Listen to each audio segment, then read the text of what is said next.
जंगल में टूनी नाम की चिड़िया अपने पति के साथ रहती थी। उनको कई सालों से कोई बच्चा नहीं था। टूनी चिड़िया ने एक बार 4 अंडे दिए, जिसमें से वे बच्चा निकलने का बड़ी बेसब्री से इंतजार कर रहे थे। मैं बहुत खुश हूँ। आज कितने सालों के बाद भगवान ने हमारी मुराद पूरी कर दी। हम कितने सालों से अपने बच्चों के लिए तड़प रहे थे, आज जाकर भगवान ने हमारी सुनी है। मैं तुम्हें बता नहीं सकता मैं कितना खुश हूँ। हाँ जी, मैं समझ सकती हूँ। आपने ना जाने अपने बच्चों को पाने के लिए कितनी मुरादें मांगी और तब जाकर आज भगवान ने हमारी झोली भरी है। तुम देखना टूनी, मैं इस दुनिया का सबसे बेस्ट पापा बनूंगा। अपने बच्चों को खूब प्यार दूंगा और उनकी हर ख्वाहिश पूरी करूंगा। बस भगवान से यही प्रार्थना है कि वे मेरी इन अंडों की रक्षा करें। तभी लाडो कबूतरी कुछ फल लेकर टूनी के पास आती है। मुबारक हो टूनी, आखिरकार भगवान ने भी तुम्हारे घर में रहमत कर ही दी। बस अब तुम अपने अंडों का ख्याल रखना, इनके पास से तनिक भी हिलना मत, क्योंकि इस जंगल में एक खूंखार सांप रहता है जो हम सभी पक्षियों के अंडों को खा जाता है। क्या तुम सच कह रही हो लाडो? हाँ टूनी, मैं सच कह रही हूँ। अभी 2 दिन पहले ही दीपा तोता ने कुछ अंडे दिए थे जो वो रॉकी सांप खा गया। लाडो की ये बातें सुनकर छोटू और टूनी बहुत डर जाते हैं। देखो टूनी, मेरा मकसद तुम्हें डराना नहीं था, बल्कि मैं तो तुम्हें चेताना चाहती थी, आगे के लिए सतर्क करना चाहती थी। ठीक है लाडो, अब से हम अपने अंडों की और निगरानी रखेंगे। इसके बाद से टूनी और छोटू और सचेत हो जाते हैं और अपने अंडों को कभी अकेला नहीं छोड़ते। जब टूनी घर में नहीं होती तो छोटू अंडों की रखवाली करता, और जब छोटू घर पे नहीं होता तो टूनी अंडों का ख्याल रखती। मतलब दोनों बारी बारी से अंडों का ख्याल रखते थे। दूर जंगल में सांप के बिल में बैठे रॉकी सांप को टूनी के 4 अंडों के बारे में पता चलता है। अरे वाह, ये हुई ना बात। काफी दिनों से मैं भूखा था, कुछ अच्छा खाने को मन कर रहा था। आज तुमने अच्छी खबर सुनाई, ये लो तुम्हारा इनाम। उसमें से कुछ हिस्सा मुझे भी मिलना चाहिए रॉकी भाई। रॉकी कभी किसी के साथ अपना खाना नहीं बांटता। आगे से यह सवाल गलती से भी मत करना, वरना तुम्हारी सेहत के लिए अच्छा नहीं होगा। रॉकी सांप बहुत ही क्रूर सांप था। पूरे जंगल के वासी रॉकी सांप से डरते थे और उसके पास जाने से भी डरते थे। उधर टूनी अपनी अंडों को सेक रही थी। तभी रॉकी सांप एक कबूतरी को टूनी के पास भेजता है। जाओ और उस टूनी को यह छोटी खबर दो कि उसके पति का कार एक्सीडेंट हो गया है। अपने पति की एक्सीडेंट की खबर सुनकर वह जरूर दौड़ी चली आएगी और उसके बाद मैं अपना काम कर लूँगा। ठीक है रॉकी भाई, आपका काम हो जाएगा। वो कबूतर टूनी के पास जाकर कहता है, टूनी चिड़िया, तुम्हारे पति छोटू का कार एक्सीडेंट हो गया है और वह सड़क पर तड़प रहा है और तुम्हें बुला रहा है। क्यों? क्या हुआ मेरे पति को? उनका एक्सीडेंट कैसे हुआ? अब वो कौन से अस्पताल में भर्ती है? तुम मेरे साथ चलो, मैं तुम्हें छोटू के पास ले चलता हूँ। वो कबूतर टूनी को अपने जाल में फंसाकर वहाँ से ले जाता है। तभी रॉकी सांप उसके पीछे से आकर उन अंडों को देखने लगता है। आहा, बहुत सुंदर अंडे हैं, ये तो मजा आ गया। अब तुम्हारे और मेरे बीच में कोई नहीं है प्यारे अंडों। उधर वो कबूतर टूनी को फंसाकर एक सुनसान जंगल में ले जाता है और टूनी ये भाप लेती है कि ये सब किसी न किसी की चाल है और वे तुरंत वहाँ से भाग जाती है। अरे वो चिड़िया कहाँ गई? अगर बाज को पता चला तो वो मुझे कभी नहीं छोड़ेंगे। इससे पहले कि रॉकी सांप मुझे कुछ कहे, मैं यहाँ से भाग जाता हूँ। उधर टूनी भी अपने घर पहुँच जाती है और जब वह रॉकी सांप को अपने अंडों के पास देखती है तो वह उससे कहती है, ए सांप, दूर हो जाओ मेरे अंडों से, वरना मैं तेरा वो हश्र करूँगी कि तू अपनी सूरत भी नहीं पहचान पाएगा। ओहो, अंडों की माँ आ गई। वैसे दाद देनी होगी तेरी, तूने मेरे प्लान को नाकाम कर दिया, रॉकी के प्लान को। हाँ, मैंने तेरा प्लान नाकाम कर दिया क्योंकि मैं एक माँ हूँ और एक माँ अपने बच्चों पर आए संकट को दूर से ही भांप लेती है। अभी भी समय है रॉकी, वापस रख दे मेरे अंडों को, वरना मैं तुझे छोड़ूंगी नहीं। तू जानती भी है तू किससे पंगा ले रही है? मेरा नाम रॉकी है, रॉकी। मेरे नाम से पूरा जंगल थर थर कांपता है। पर मैं तुझसे नहीं डरती। इतने में छोटू भी वहाँ आ जाता है।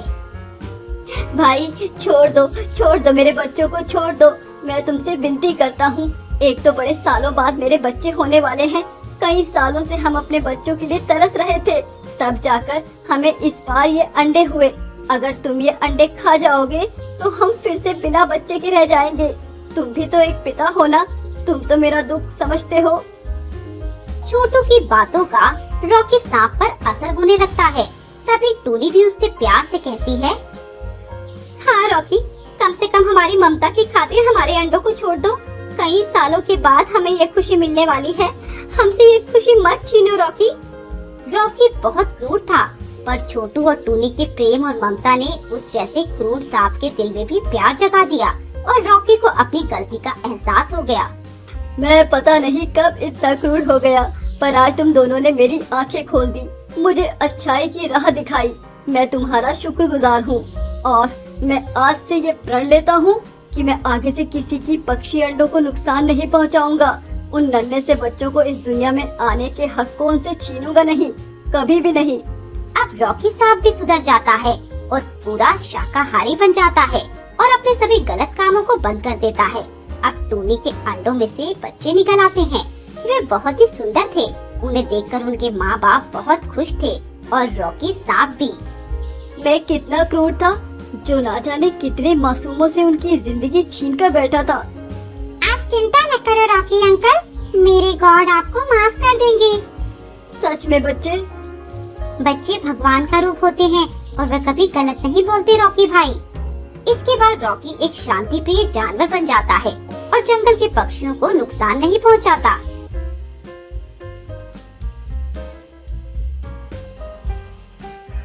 एक दुष्ट बाज रहता था, उसके 4 बच्चे थे।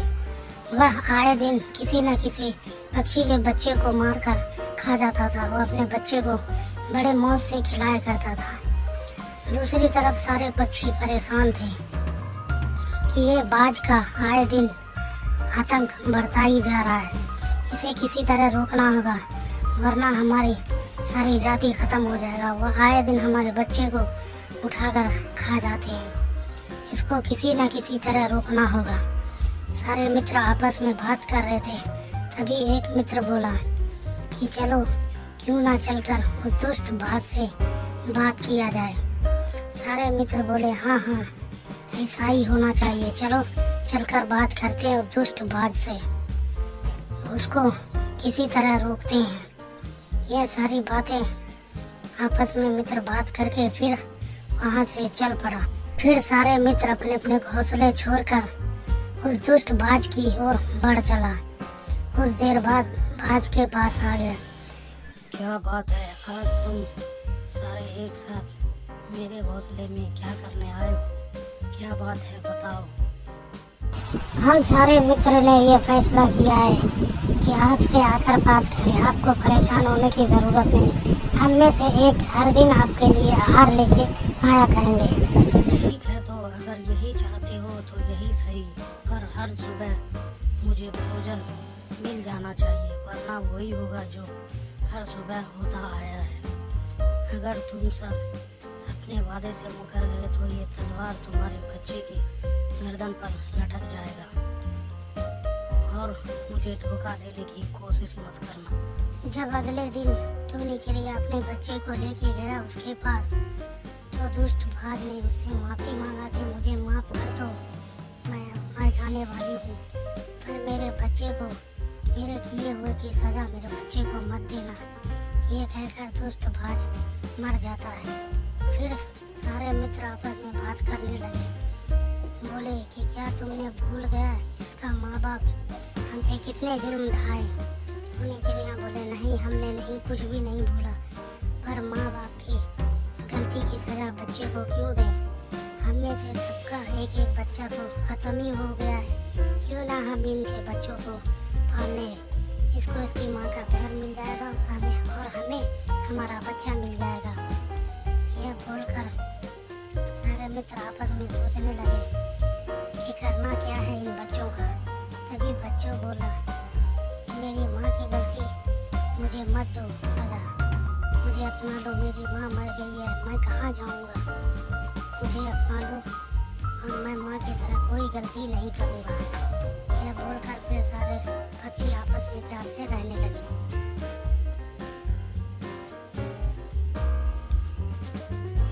एक बार की बात है, गोरी कौवी और कालू कौवा साथ में रहते थे।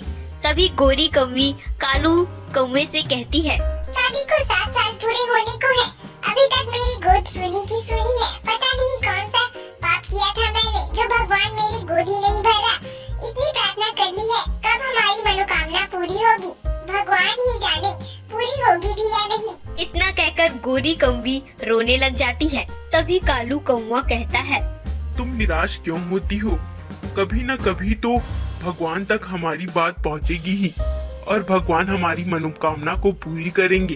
कालू कौवा की बात सुनकर गोरी कहती है, देवर जी के घर से फोन आया था, उनकी पत्नी ने 2 जुड़वा बच्चे को जन्म दिया है, जिन्हें देखने हमें भी बुलाया है। इतना सुनकर कालू कौवा कहता है, ये तो बहुत खुशी की बात है। हम अभी निकलते हैं उनके घर के लिए, इसी बहाने माँ पापा जी से भी मिल लेंगे। इतना कहकर कालू कौवा और गोरी कौवी अपने छोटे भाई के घर के लिए निकल जाते हैं। कालू कौवा के भाई का नाम था टीलू और टीलू की पत्नी का नाम था टुनटुन। अपने भाई के घर पहुंचकर कालू कौवा अपने भाई से कहता है, बधाई हो मेरे छोटे भाई। इधर गोरी कौवी भी टुनटुन को बधाई दे रही होती है कि तभी वहाँ टीलू और कालू कौवा की माँ आ जाती है, जो टुनटुन को बहुत गुस्से से देखती है, जिसकी वजह से टुनटुन अपने बच्चों को लेकर वहाँ से चली जाती है। टीलू, तुमने इन्हें क्यों बुला लिया? इस बांझ को बुलाकर क्या तू अपनी भी किस्मत को फोड़ना चाहता है? इन्हें बुलाकर तूने तो पूरी खुशी को मातम में ही बदल डाला। कालू कौवा के पिताजी अपनी पत्नी के पास जाकर चुप रहने के लिए कहते हैं, पर कालू कौवा की मां नहीं मानती और गोरी को खरी खोटी सुनाती ही जाती है। तभी कालू कौवा अपनी मां से चिल्लाते हुए कहता है, माँ ये क्या बोल रही हो तुम? एक औरत होकर दूसरी औरत के लिए ऐसा कहना क्या शोभा देता है? कालू कौवे की बात सुनकर कालू कौवा की माँ और भी ज्यादा भड़क जाती है और गुस्से में कहती है, अरे नालायक, तुझे शर्म नहीं आ रही? तेरे छोटे भाई के बच्चे हो गए और तू है कि अभी भी इस बांझ के साथ है और कभी भी बच्चों का सुख नहीं देख पाया। अगर मेरा कहना मान लिया रहता और दूसरी शादी कर ली रहती तो आज तुम भी अपने बच्चों के साथ खुश रहता और तेरे भी घर बस गए रहते और तू भी अपने छोटे भाई के तरह अपने बच्चों का मुंह देखकर खुशी खुशी अपना जीवन जी पाता।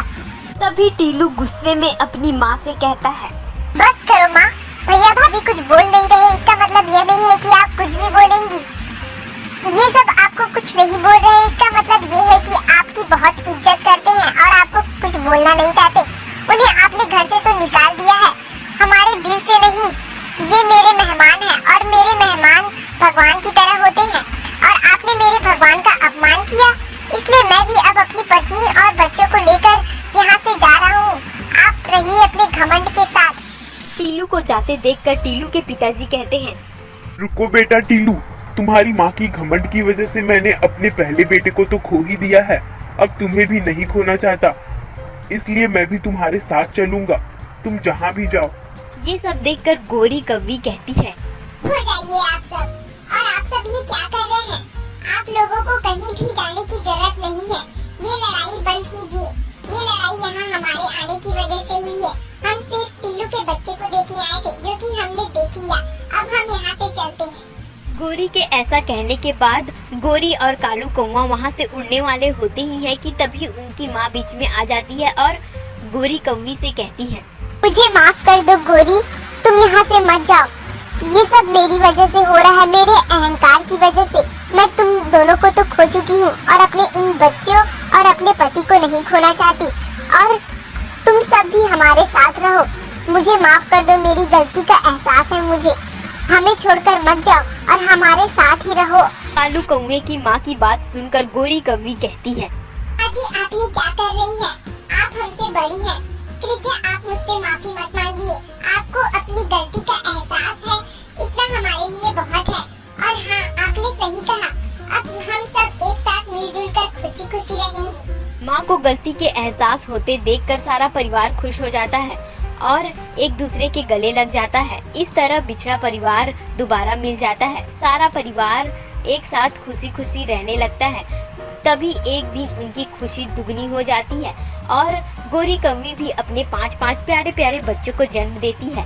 जिसके बाद गोरी कौवी और कालू कौवे का भी घर पूरी तरह से बस जाता है और सारा परिवार बहुत ज्यादा खुश हो जाता है। परिवार में नोक-झोंक तो चलता ही रहता है, पर परिवार तभी पूरा होता है जब सभी लोग साथ मिलकर एक दूसरे का साथ देते हुए रहे।